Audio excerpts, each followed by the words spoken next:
Mr. Gill. Thank you, Your Honor. Morning, ladies and gentlemen. I want to first thank you for the time you've spent here the last week and a half, and all the attention you paid to this case. I mean, it's obvious to me, sitting over here on the other side of the courtroom, that you all take this case very seriously. You paid very close attention. You took a lot of notes. You're very involved in this case, and we appreciate it. Well, thank you for your service. On my behalf, co-counsel Miles, on behalf of Aaron, on behalf of his family. Well, thank you. Thank you for being here. Thank you for your service. And I can tell you that it is a very humbling experience to stand up in front of you when you're about to judge my client and have a few minutes to address you and point out to you what I think is important about this case. And the first thing that's important about the case is this jury charge. And if the judge sets out the law that you'll follow during your deliberation. And one thing that the court's charge doesn't point out, that it's very obvious from everything we've heard in this courtroom this week, is this whole thing is a tragedy. And I'm not going to stand up in front of you and tell you it's not, because it is. It's a tragedy. It was a tragedy on October 12th. It was a tragedy on October 13th. And it's been a tragedy every day since then, and it will continue to be one. But a tragedy doesn't always equal a crime. It doesn't always equal a law violation. Because as the judge points out to you in this charge, and as the state pointed out to you during their opening argument, Atatiana Jefferson had the right to the sanctity of her home. She had the right to protect Zion. The prosecutor called it a fundamental right, even a sacred right. You know what that right is? That's the right of self-defense. And it's the right of defense of a third person, as a judge explains it to you in this charge. And those are fundamental and sacred rights that we have as citizens of the state of Texas. And the judge explains to you that Aaron Dean, as a citizen of the state of Texas, has a right to self-defense. He has a right to defend himself. He has the right to defend a third person, Carol Darch. He has those rights. And the rights we have as citizens, the right to protect ourselves, the right to protect in our home, Atatiana Jefferson's rights the night of October 12th of 2019, she had those rights up until the point that she pointed a firearm at a Fort Worth police officer. Because we never, under the law, ever have the right to point a firearm at a uniformed police officer. The rights stop there. Because that conduct is a first-degree felony under the laws of the state of Texas. And it's a crime, and it's an unlawful act. The judge also tells you in this jury charge that even though Aaron has been arrested for this and charged and indicted, that is not any evidence of his guilt. That the standards for arresting someone and charging someone are very low. The standard of proof of beyond a reasonable doubt is the highest standard we have under our law. It doesn't take much to arrest or charge someone, but it takes a lot of evidence to convict someone, and that's the way our law ought to be. That's been our law from day one when this country was founded. When we passed a Constitution and a Bill of Rights, that's been our law. And it's been the law ever since, and it's the law today. So not only does the state have to convict a person of a crime beyond a reasonable doubt, you heard from this jury charge that the state has to remove all doubt in your mind as to whether or not this was self-defense or defense of a third person. When the judge includes that in a jury charge, it's the state's burden beyond a reasonable doubt to disprove it. The state in this case has to prove beyond any and all reasonable doubt that Aaron Dean was not lawfully defending himself or lawfully defending Carol Darch. Judge also tells you in this jury charge that in answering the issues submitted to you, you must not be swayed by mere sentiment, conjecture, sympathy, passion, prejudice, prejudgment, public opinion, or public feelings. It's not your job as members of this community to see that one thing or another happens in this case. It's your decision as jurors based upon the law that the judge gives to you and the evidence that you've heard from that witness stand. There's no one else in this community other than you has heard what you have heard from this witness stand. You are the people that the community has placed in this position of trust. And you are the people that have taken an oath to follow the law of the state of Texas, which is given to you by Judge Gallagher in this jury charge. You are the ones that during the jury selection process of this case said that you could follow the law as Judge Gallagher gives it to you, as it's contained here. During jury selection, you have a right to tell us how you feel about things. That's what you told us. Now, by your oath, you are bound to follow the law.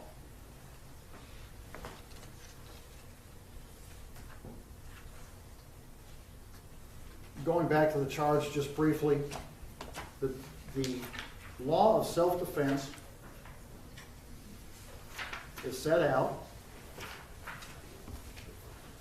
starting on page 7. And the judge clearly instructs you that it's a justification or a defense under the law to be defending yourself or defending a third person.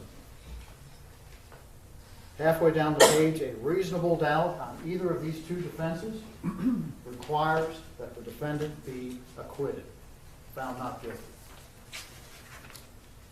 A person's justified in using deadly force against another if the actor reasonably believes it's immediately necessary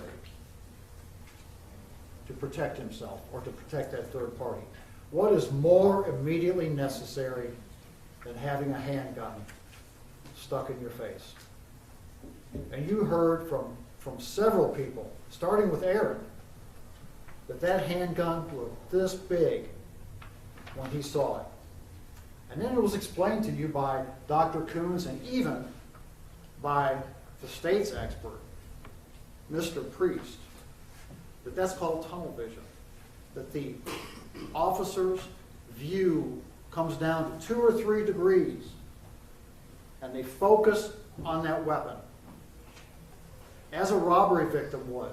And you've all heard it described in the news, the robbery victim described the weapon as being as big as, I'm going to object, Your Honor. That's football. outside the scope of evidence. Stay within the record. That's what the expert witnesses Oh, that's said. right. Go ahead. They described how robbery victims view a firearm with one stuck in their face and they're startled by it. It's huge. It's their focus. It's the focus of the officer's attention when that happens to them. And the experts say that's why when that happens to the officers, they cry out, "Show me your hands, show me your hands."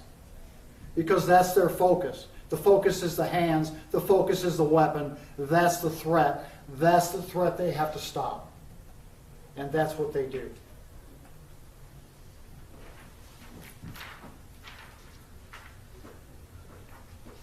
The application of the law to the facts Page 9, the judge first instructs you on the application of the law of self-defense to the facts of the case and tells you if you have a reasonable doubt or if you believe it was self-defense, you find Aaron not guilty. And then there's an or, and then the judge instructs you on the law of defense of a third person. And if you believe that Aaron was legitimately defending a third person, reasonably defending a third person, or if you have a reasonable doubt about whether he was doing such, then you are to acquit Aaron. And you don't have to agree if it was self-defense or defense of a third person. You just have to agree, you just have to decide in your mind that he reasonably believed he was doing one of those two things. And they happened at the same time. It was the same threat that was threatening both of the officers. It was the same threat that Aaron perceived that he had to act against.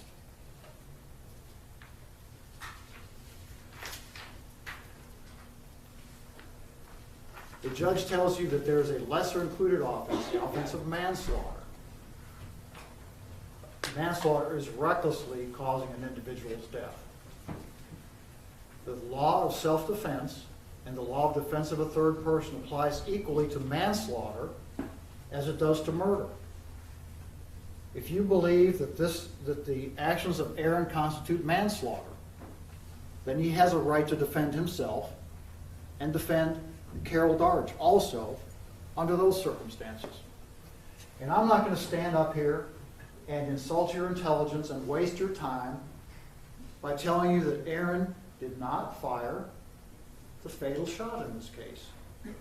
He did that. He took this witness stand and took an oath, even though he didn't have to, even though the judge would have instructed you to not consider his not testifying for any reason, even though he knew he had to come up here and face cross-examination by experienced prosecutors. He took the witness stand because he wanted you to hear everything. And he told you what happened. And then he was cross-examined. And he told you again what happened. And we know that what Aaron said is correct and truthful because it was the same thing that was said by the other two eyewitnesses to what happened out there that day. We can't really discuss what Aaron told you about what happened without discussing what Zion Carr told you what happened. And remember the circumstances of how Zion Carr testified? He was the state's first witness. And he took this witness stand right over here and took the same oath that everybody else agrees to take. And he answered questions from the state of Texas.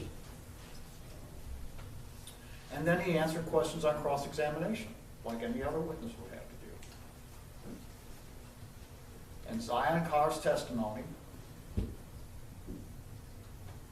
took a real different turn from the truth during his testimony. Now Zion's a good kid. You can tell from looking at him. He's a good kid. He came in here, he was well-spoken, he was intelligent.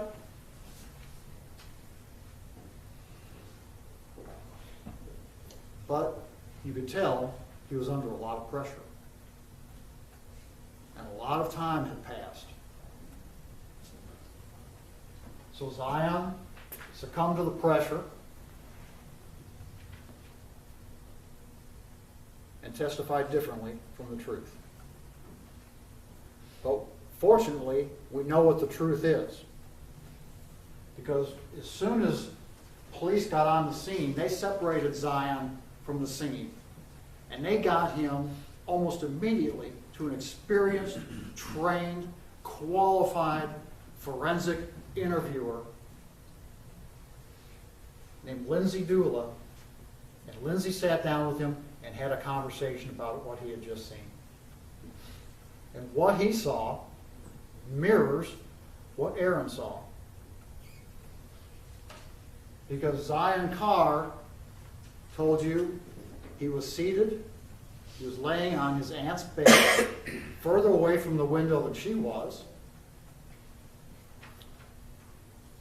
And she said, I heard a noise.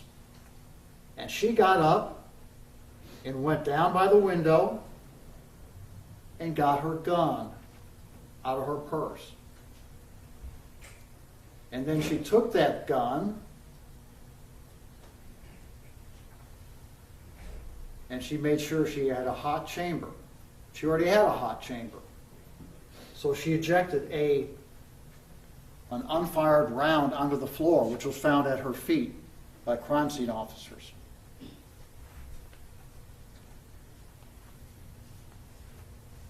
And then she took her gun, and Zion explained to you that she pointed it at the window. And we know from Aaron's testimony and from Officer Darch's testimony that Aaron Dean was on the other side of that window in full police uniform, having been dispatched there by his department. And Zion Carr said, I thought I saw a badge. And Zion Carr said, the officer told her, put your hands up, show me your hands. And she didn't do that. And that's when the officer shot her.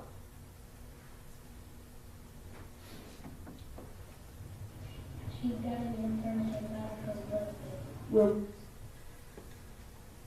the person, Not the window,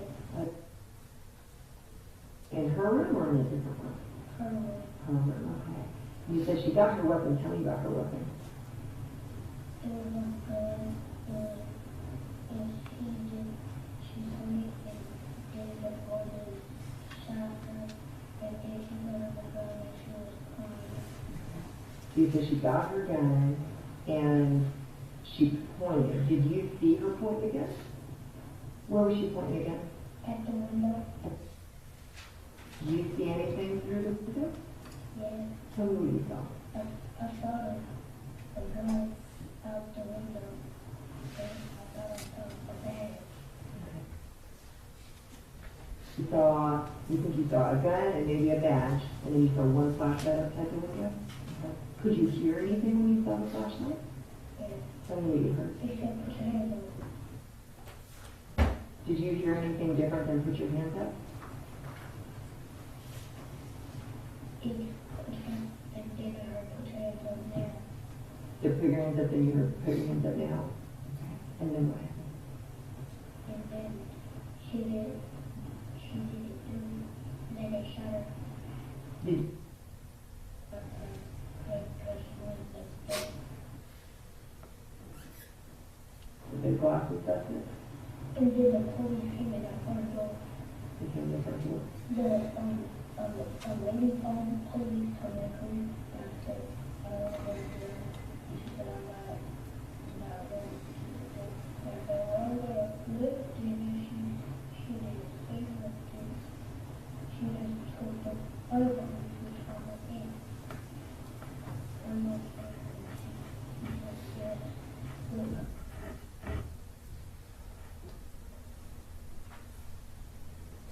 That's tragic. It's tragic what happened. It's tragic that Zion saw it happen. But Zion saw enough to even know that it was the male officer, not the female officer, that had to shoot his aunt. That's what Aaron said. It's a mirror image of what Aaron Dean told you about what happened out there. And we know that it's true because that's what Zion said shortly after it happened. And that's what Aaron said happened out there that night. And the third eyewitness that you heard from about what happened out there was the body cam video. You heard Grant Fredericks, the expert from Spokane, Washington, who is an instructor at the FBI Academy and many other places about forensic video. He obtained what's called a first instance copy of that video. He compared the hash number of the video he received to the audit trail from Aaron's body-worn camera and ensured that he had the original video, the best copy he could get. And he interrogated it. And based upon his interrogation of the video, he came in here to court and told you what he saw on the video. And he saw the same things that Zion and Aaron saw. He saw the woman in the video, the woman on the other side of the window from Aaron, raising her arm with a dark object in her hand. The dark object, you know from the statement of Zion and the testimony of Aaron Dean, was Atatiana Jefferson's firearm. A deadly weapon. The kind of things that police officers are trained to deal with. You heard the term officer safety mentioned several times during trial. Fort Worth police officers spend a week in a school called officer survival so that they know how to deal with situations like this. And they also know how to deal with situations like this from their general orders. And their general orders tell them, based upon the law of the state of Texas, the law of the Supreme Court of the United States of America, the statutes of the state of Texas, the right to self-defense, the right to defend a third person, that they have the right and they should meet deadly force with deadly force. And you recall during jury selection, we asked you, does an officer have to wait until he's dead before he exercises his right of self-defense? Of course not. That's the whole reason we have a right of self-defense, is to defend ourselves. To make sure that no one uses a deadly weapon on us, to save our own lives, to save the life of a third person. That's why that law is on the books. And Aaron had the right to do that night. And that is unfortunately what he had to do. Several witnesses told you that police work is inherently dangerous work. It's a balancing of risks. Police officers go out every night and deal with situations like this. Fortunately, most of them do not involve the confluence and continuum of events that happened in this case that unfortunately led up to this situation. And you heard about what that situation was. Mr. Smith from across the street called the police. In his mind, he wanted them to go check on his neighbor. But that's not what he told them. He told them that there was an open door over there, and he wasn't sure what was going on. He told them about the cars parked in the driveway. Now, police have rigid rules about how they deal with that kind of situation. When someone calls the police take the information given in the call and they code it. And they dispatch their officers accordingly. And in this case, the buzzwords that Ms. Talbert, the call taker, heard was open structure. So Aaron and Carol were dispatched on signal 56, which in police jargon is an open structure call. And they are told in their general orders, generally, how they are to deal with an open structure call. And they went out there and they dealt with their open structure call. And you know from your experience as a citizen, when police officers are called out on a call, they do what's necessary to do a proper investigation. And their proper investigation in dealing with an open door, an open structure, a silent alarm, whatever it might be, is they go check the structure. And checking the structure requires them to get on the property and have a look at it. And that's what Aaron and Carol did that night. Unfortunately, they did not get a chance to complete their investigation. You heard a lot of criticism of Aaron about how Aaron handled that call. A lot of Monday morning quarterbacking about how Aaron handled that call. Mr. Priest, that was called by the state of Texas to testify in this case, had all kinds of problems with how Aaron handled that call. He did all kinds of Monday morning quarterback. He quarterbacked all week on Aaron. What did we talk about with him? He'd come out here and talk about, well, I didn't like the way they crossed the intersection. They crossed the intersection and they could have been seen by someone. And they're not supposed to do it that way, and that's bad policing. And gee, that's just sorry. That's just sorry work. And he had all kinds of reports to review, and he said he did all kinds of work and didn't take any notes, but by God, he remembered everything and understood it all. And really, all he had to do was go ask Mr. Smith about crossing that intersection and what that was all about. Because Mr. Smith took the witness stand here and told you, it was completely dark out there that night. Completely dark. Mr. Smith testified that he and some of his other family members were sitting out on a porch across the street. And Mr. Smith had called the police, and he was expecting them to show up. And he was watching for them. And all he saw were two silhouettes. And he was looking for that, paying attention for it. Aaron got criticized for not seeing him on the porch across the street, on a completely dark street. Then he got criticized for going up to the door and not announcing himself. Then he got criticized for walking around at the back and looking at the back. The general orders call for an investigation. You have a look at the structure. Figure out what's going on. Then start making decisions.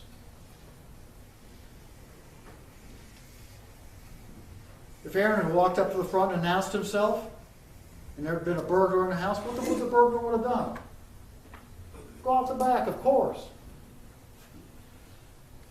You can't have it all those different ways. You can't be wrong about staying at the front. You can't be wrong about going to the back or vice versa. It's like the old trick with the balloon. You squeeze one end of the balloon, the air all goes to the other. You squeeze the other end, it goes back. It's simple. You go out there and do the best you can. And sniper's nests, we talked about that, and I don't know. I don't know how we got that far off of reality, but we did. But they were out there doing an investigation. And Mr. Priest criticized Aaron for not checking the deck lids on the cars. Like what? A burglar crawls in the trunk of the car and hides out waiting for the police? Come on. That doesn't happen. But then Mr. Priest forgot about something. He forgot that several years ago, he worked on a very, very, very similar case in Fort Worth, where a man was shot by Fort Worth police officers in his own garage. Police had been dispatched out there on an alarm call and went to the wrong house. The garage they shot the man in was the wrong garage. It wasn't the garage of the house they were supposed to be at. And the man didn't put down his weapon, and he was shot by the police.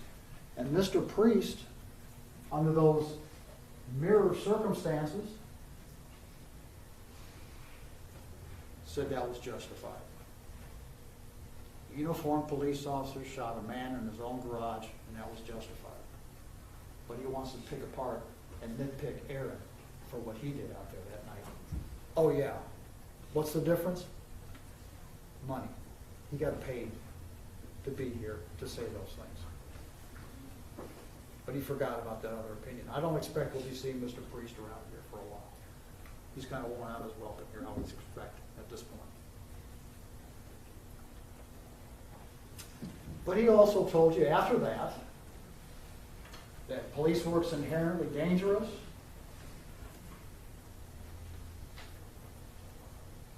He told you that he was asked, do officers deviate from general orders? You know what his answer was? Of course.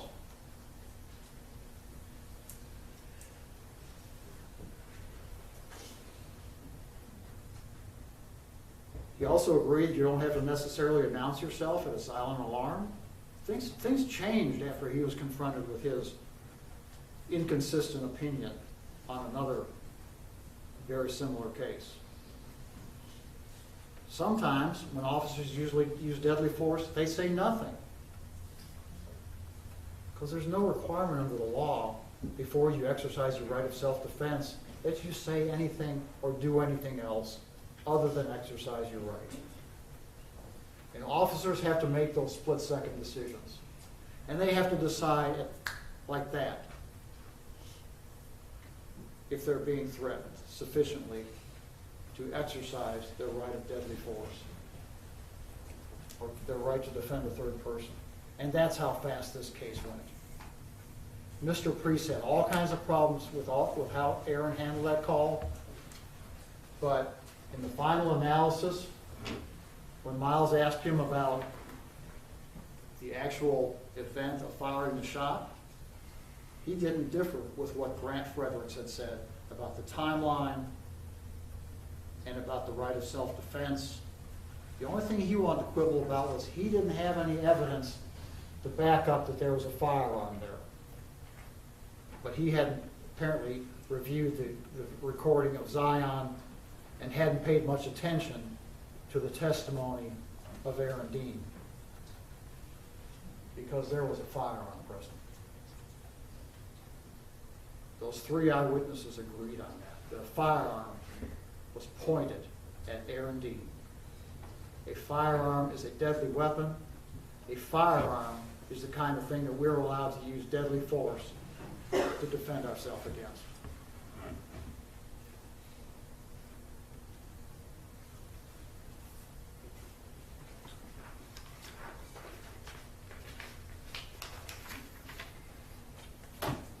Police work is inherently dangerous work. You heard that from several witnesses on the witness stand.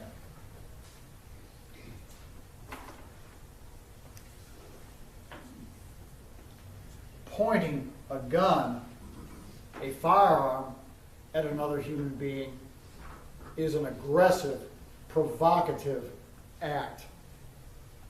And it's an aggressive, provocative act that draws a response of self-defense in defense of a third person. Aaron's actions that evening were justified under the law of the state of Texas. Aaron was a police officer in full uniform. You saw the photographs of him. He had Fort Worth PD, FWPD across his watch cap.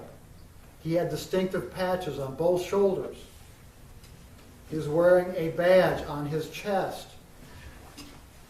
a distinctive uniform. And when he's wearing a distinctive uniform like that, when any officer is, they have a right, a reasonable right, to expect that members of the public understand that they are a police officer and that they are protected from aggressive, violent, provocative acts of other citizens. They have enough to worry about out there on their job.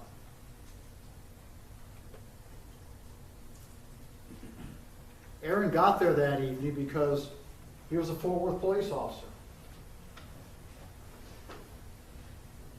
He went to the academy, he was trained. He graduated. He was issued a badge and a firearm, trained some more, sent out onto the street. When Mr. Smith called Fort Worth Police Department to report the neighbor's doors being open, Aaron was dispatched out there on that call. He was sent out there by his department to do a job. And the job was to check that building, check that residence, under the general orders, and see what they had. No one knew what they had. Mr. Smith, you recall, said he didn't go over there himself. He didn't go up to the house and knock on the door. He didn't go holler out to the neighbors to see what was wrong.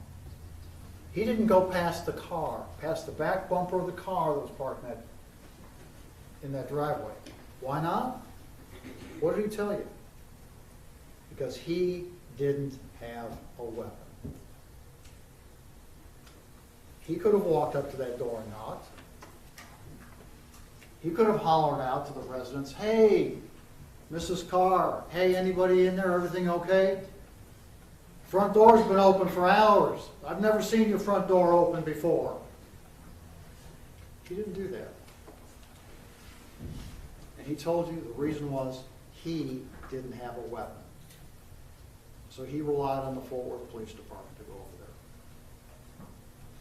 And everybody in the world knows the Fort Worth Police Department carries a weapon. Every one of them. You have 10 minutes. Thank you.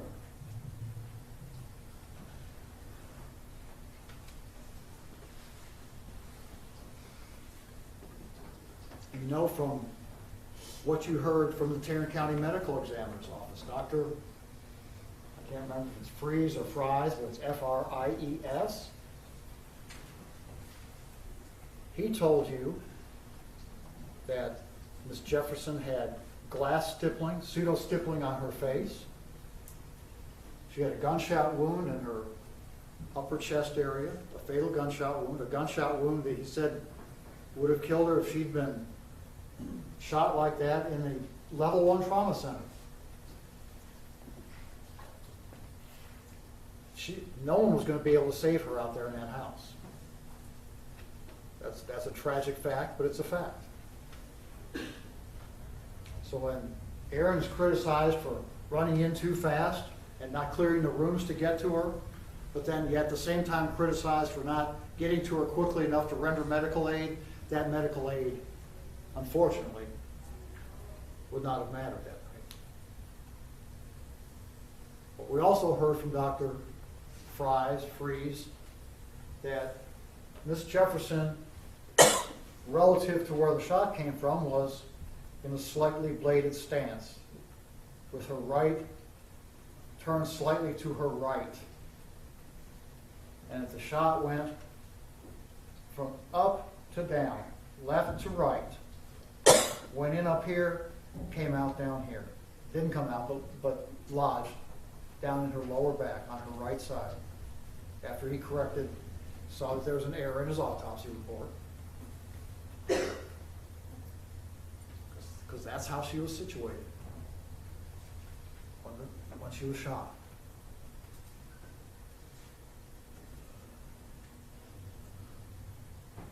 She didn't have any pseudo-stippling on her hands because her hands were out in front of her, closest to the window, underneath where that cone of glass entered the room. The medical examiner's testimony mirrors the testimony of Zion and Aaron and Grant Fredericks, because the position is correct. It all fits together, ladies and gentlemen.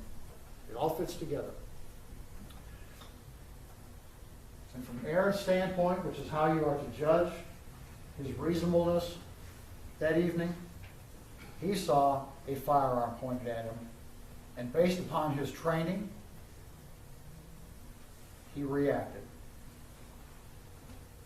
He reacted tragically, but he reacted correctly under the law.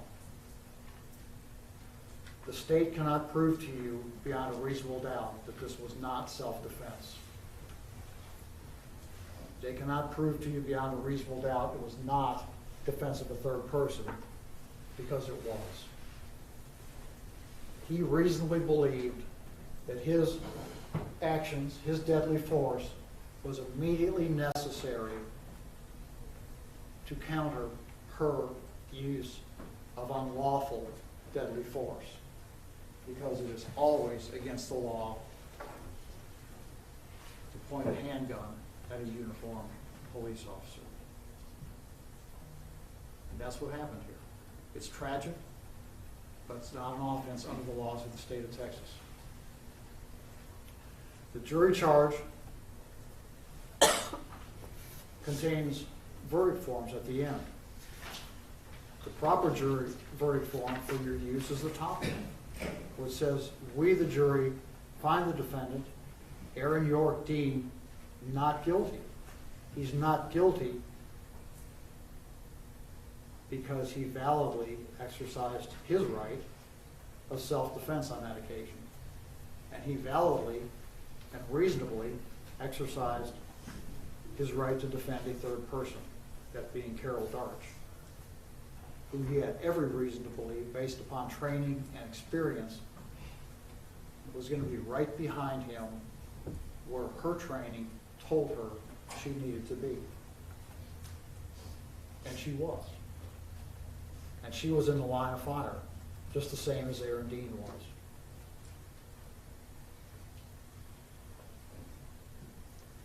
So,